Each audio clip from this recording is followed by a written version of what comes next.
আশা করি সবাই খুব ভালো আছো আর আমি অনেক ভালো আছি।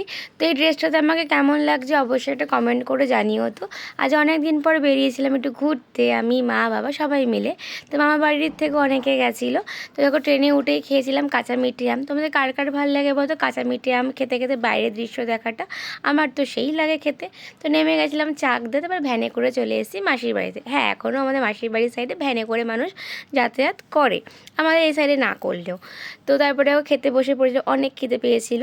তো মেনুতে ছিল হচ্ছে মাছের মধ্যে ডাল, চিপস, তারপরে মাছ, তারপরে হচ্ছিল মাংস। সব কিছু খাওয়া দাওয়া হয়ে গেছিলো। চাটনি পাঁপড় মিষ্টি ছিল, দইও ছিল, যেটা খাওয়া হয়নি গরমের উদ্দেশ্যে।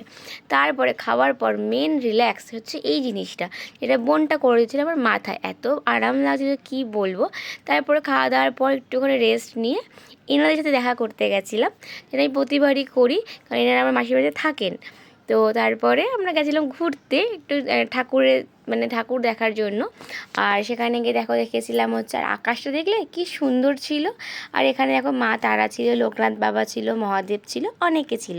আর নেমন্ত্রণের মেন উদ্দেশ্য ছিল, যেমন দাদা যেহেতু কিছুদিন আগেই বিয়ে করেছে, তো নতুন বর বউকে বিয়ের পর খাওয়ায়, তার জন্যই ইনভিটেশন করেছিল। তো তার জন্য দাদা যেহেতু বাইরে থাকে, তো তাদের বৌদি ওরাই এসেছিলো। তো তারপর আর ভিডিওটা কন্টিনিউ করা হয়নি, এত গরম ছিল আর ফোনেও আমার চার্জ ছিল না। তো চলে এসেছি আমাদের বাড়িতে, তারপর বাবা গেছিলো চা খাওয়ার জন্য।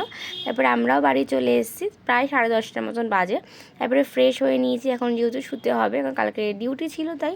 তো ভিডিওটা কেমন লাগলো অবশ্যই জানিও। ইউটিউব থেকে দেখলে অবশ্যই সাবস্ক্রাইব করো, আর ফেসবুক থেকে দেখলে ফলো করো। Ta-ta, by.